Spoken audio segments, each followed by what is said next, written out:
আসসালামু আলাইকুম। প্রিয় দর্শক, আমরা শিখব কবর জিয়ারতের দোয়া।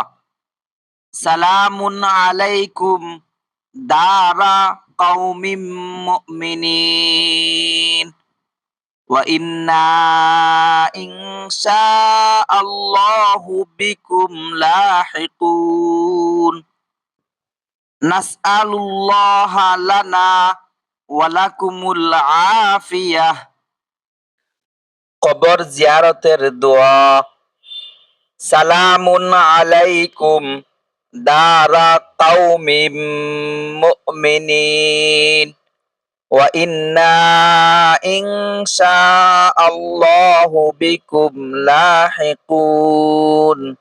নাসআলুল্লাহা লানা ওয়া লাকুমুল আফিয়াহ।